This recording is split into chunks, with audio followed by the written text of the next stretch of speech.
This is Wesley. He has autism, a profound developmental disorder. What's that word? Sorry. Let's see if that fits in. Read it for me. Carly is another child with autism, although her condition is much less severe. What I want for lunch. Okay, let's put decide in there and see if that... Autism is a perplexing disorder, not just for people with autism and their families, but for psychologists and researchers as well. Typically, autism involves 3 different symptoms. The first is a lack of responsiveness to other people. For example, this young boy is seemingly unconcerned that his father has left the room.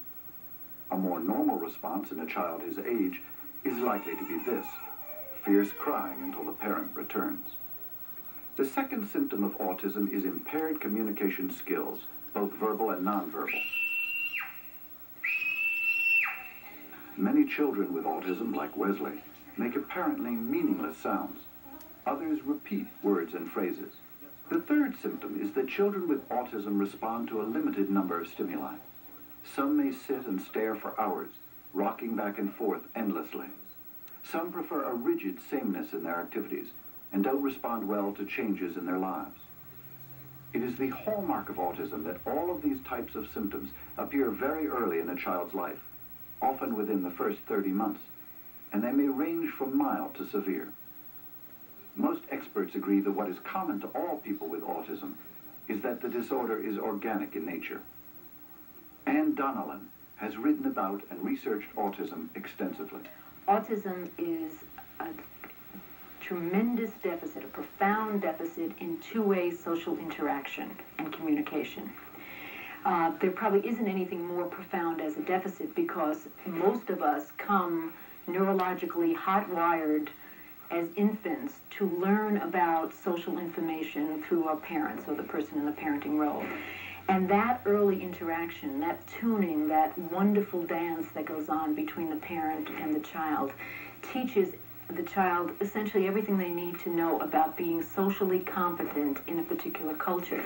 Somehow these kids seem unable to do that, and you end up with somebody who's kind of two-dimensional, doesn't have the depth and the richness which makes for being a social human being.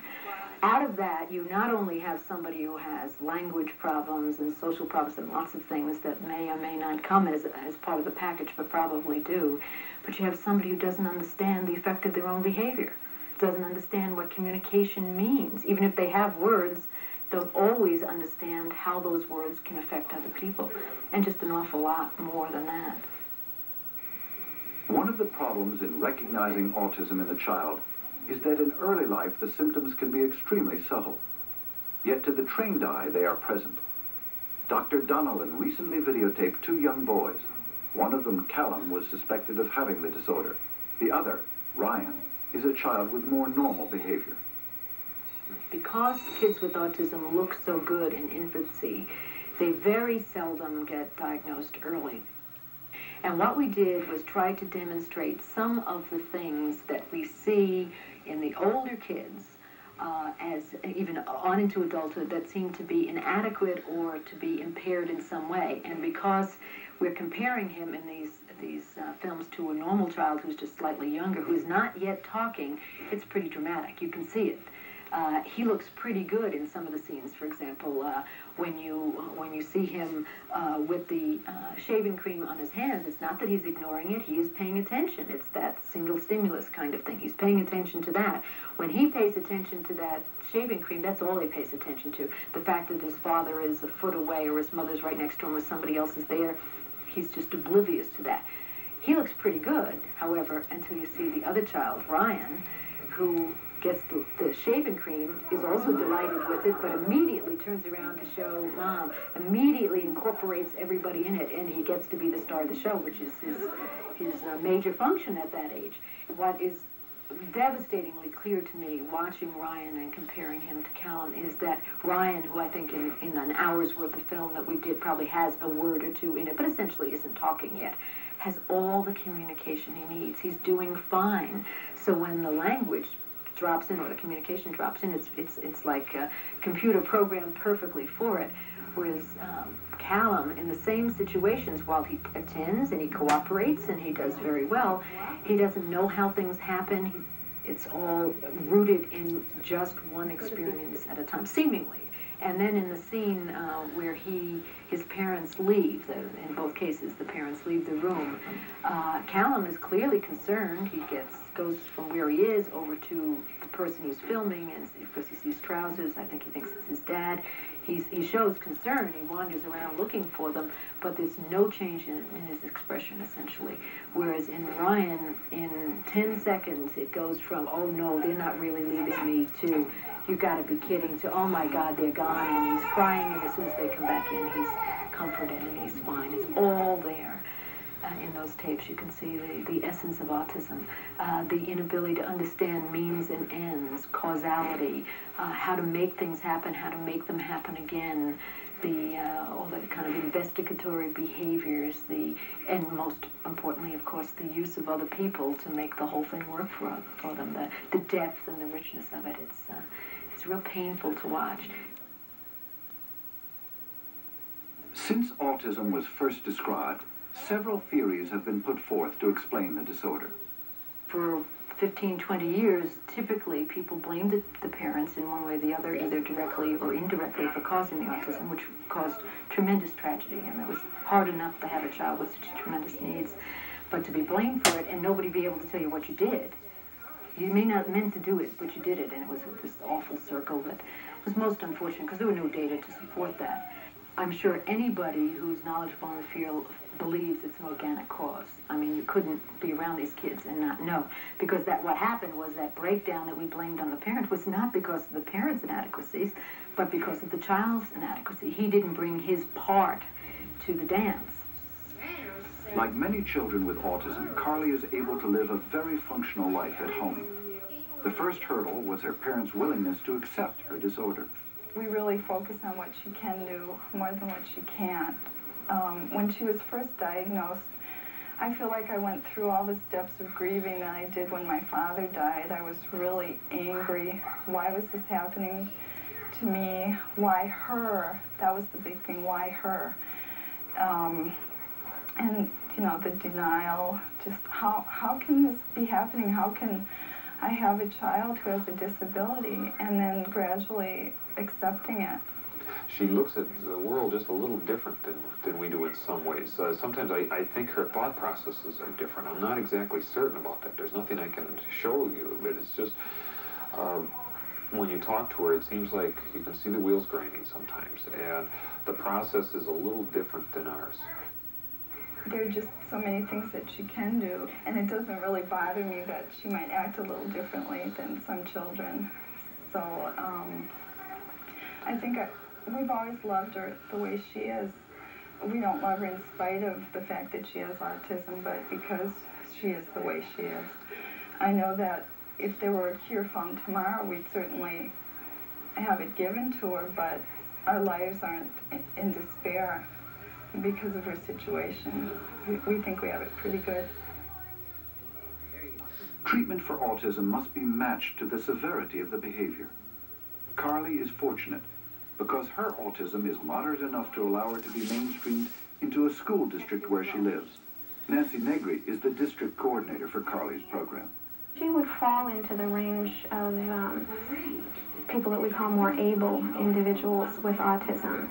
I think her autism is fairly classic. It looks, to be that way. Her clearest problems are in the area of speech and language, but she doesn't have any of the severe kinds of acting out behaviors that other kids have. She does have language. She can use language to communicate. It's still not as easy for her, but it's there, which is not something that is true for all kids with autism. But what we know about those kinds of students is that they can continue to progress and to learn academically. I've worked with and supported a number of students who in fact have gone on to junior college. They still need support at that level. They need some help, especially with, in the area of social skills, and sometimes some adaptations for the academics when it's a real lecture kind of format. But they certainly have that potential. We know people who have PhDs and also have autism. Carly? Is it 9? Is it 9? How many people think Carly is right? If Carly is a child whose autism would be considered mild to moderate, Wesley is in the more moderate to severe end of the spectrum. Because of his inability to communicate in any meaningful way, Wesley was assumed to be retarded. But advances in the understanding of autism now raise some questions. Are these people lacking in intelligence? Are they simply unable to communicate in ways that are understandable? Or is it both? Well, this is a magic moment in time in some ways, because if you had asked that question a year ago, I would have said that the literature tells us, and my experience tells me that most people with autism, certainly 75%, have the additional problem of mental retardation.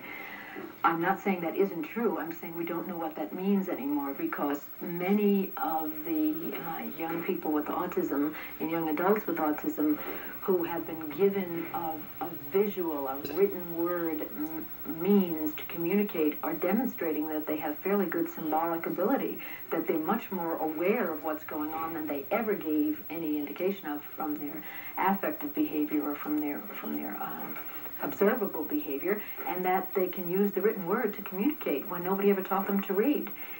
The method of communicating is a small electronic keyboard that is able to display typed messages, a device often used by people who have lost their ability to speak. In this videotaped session in Wesley's home, he was able over a period of time to communicate his thoughts to the outside world. For example, when he was asked what he would like people watching to know, he typed this message. The biology course he refers to is a high school level program in which he excels. The remarkable fact about this is that Wesley was never formally taught to read or write. Somehow, he was able to learn on his own. No one knew he could read even one word. And now we have somebody who is typing out with one finger messages quite clear and quite coherent to his mother and to other people. We don't know what all that means, and so far, every young person with autism with whom it has been tried that I know of, they've been able to do something, and things that we didn't even know they could do. So I don't know what it means, and everybody's just sort of saying, oh my goodness, what is this phenomenon?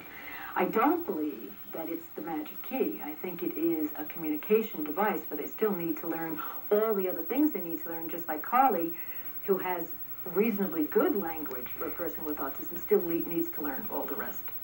Only a small number of children with autism have had an opportunity to use the communicator. As Dr. Don Allen suggests, there is much that remains unknown about autism.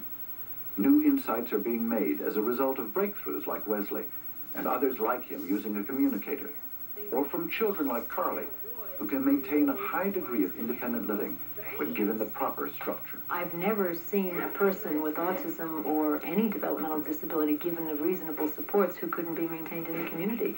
Even the most physically fragile kids, kids who are on total life supports can be maintained in the community if the right support is there. And autism, it's far simpler than that. We know what people need. If the supports are there, they can have jobs, they can have relationships, they can be in the community. They're going to need help. I mean, they're going to need all kinds of help, from just those people who need, to make sure somebody else watches over their shoulder when they're signing contracts, to those who need a lot of help in managing their everyday lives. But given the right supports, every person with autism can live, work, and recreate as a more fully functioning person in that community. It's cheaper, it's better, it's more humane, and on a very personal level, I figure that one day I'm going to join the group of the disabled if I live long enough. I'd like to have a society that treats people better than we have historically treated people with autism.